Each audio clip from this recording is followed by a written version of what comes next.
Are you tired of living paycheck to paycheck to being broke, living in the low to middle class?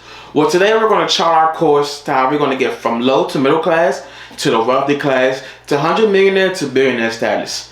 Today we're going to show you step by step on how I plan to get there, and you should plan to get there as well. Check out the video. Hey, what's going on, everyone? Welcome back to the channel. It's been a long time since I've done one of these solo talking head videos, but thank you for being along the journey with me, whether you're family and friends or followers that I picked up along the way, or if you're following for the first time, thank you for checking out the video. And today today's video gonna be a little bit different. Today we're gonna go. I have a personal goal. I've set a massive goal.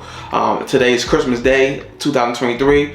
And Christmas Day 2043 to 2053, I've set a goal where I'm going to go from, I won't consider myself broke, but low middle class to wealthy. Hopefully I'm trying to get to a billionaire in 20 to 30 years. And so today I'm going to show you some goals, and so show you some steps that I've written down, I should say, to get me from where I make 70 to 80 grand a year into 70 to 80 million a year. And so today is going to be quite exciting. We're going to go over some action steps. We're going to go over some investment strategies, some businesses ideas we can start. All these things are ways that we can go from middle class to low income earners to high income wealthy earners.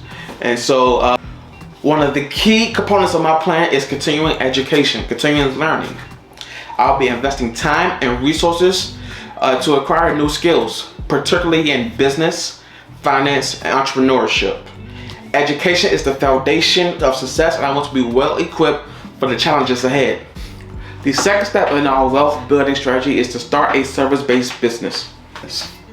Now, service-based business can be anything from consulting, digital marketing, video editing, video coordinator, event planner, coordinator, accountant, cleaning services, landscaping services, basically business that could be easily scaled to go from one entrepreneur to a solo entrepreneur, I should say, into a team, a full-scale team that you can be more hands-off on. We want to focus on scalable businesses that we can work on but not have to work in particularly. Some business I will stay away from and includes like personal trainer, chefs, pet sitting, dog walker. Basically businesses where you have to do the work yourself. You can't really hire out a team to do these businesses. And on this journey, I will be sharing the strategies that work and don't work. And so we'll be in this together to see the lessons learned and the strategies that work for me, and we're going to go over the strategies that didn't work for me. Now, on top of starting a service-based business, we're also going to have a side hustle. Whether that side hustle can be starting like a vending machine business, which can be scaled as well. Or maybe you want to start like a YouTube channel, a podcast, a blogging site, newsletter. Like these things can be used and can start at zero to no income at all. And if you get scaled enough, can bring in 1,000, 2,000, up to 5,000 to 6,000 or six figures in income. So we want to maximize our income at this time so we can make large scale investments. Now, our major focus will be, once we have enough money to invest, will be acquiring real estate and small businesses. So when we're looking for real estate, we're looking for anything, whether it be residential or commercial. Examples of residential would be single family homes, the homes that me and you, that most people live in, multifamily properties or small multifamily properties, anything from 2 to 4 units, where there's apartments, where there's apartment buildings, small apartment buildings.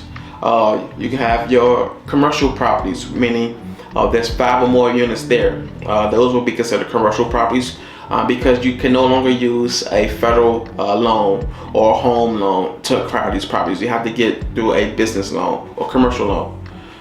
You can acquire mixed properties, meaning there's a mixture of commercial and residential properties on the property. And so these are examples where you want to have money so you can save, because the key thing about real estate is that you can not only use that money to grow, so you can acquire cash flow, meaning you make the money that after all the expenses are paid, you can have whatever's left over. It's money that can go into your pocket, and it's a way to store your wealth. Meaning, you put your money down and just let the equity build and build and build, which will grow your net worth over time. As long as the property is appreciating, you can also write down the depreciation. So real estate is a good key advantage to grow your wealth, and that will be a large part of our wealth building strategy. Another building strategy we will be using is acquiring small businesses. Now, in terms of small businesses, we want to acquire. We're looking to acquire businesses that's already established. That may be an older owner that's retiring, who's no longer interested in running the business, the day to day. These type of business could be dry cleaning, laundromat, or any business where that you can buy at a discounted price to continue to grow and print money going forward. Now, the fourth or fifth most strategy that we will be using is probably the most important. We will be maximizing the advantages given to us by the U.S. tax code. I'll be exploring legal and ethical ways in preserving our wealth.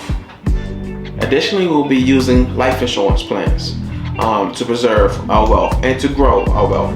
Now, the reason we want to use the tax code is because if you're an entrepreneur, the tax code is really for you. Now, there's not much things that we can write off as a regular 9-to-5 employee, because basically your job gets written off all the benefits. Only benefits that we can acquire if you're an employee is maybe if you own a home or small things like that. And so the U.S. tax code really benefits landowners, homeowners, and entrepreneurs. Also, we want to use life insurance because life insurance can be a way to grow wealth as well. You can buy a policy and you pay down that policy. Eventually, down the line, we can use that to make investments in businesses as well, or homes as well. So actually, I have a podcast episode touching on this that drops in a couple weeks. So additionally, we want to use the tax code and life insurance policies to help preserve and grow our wealth. Now, throughout this journey, I want to engage with you, the community.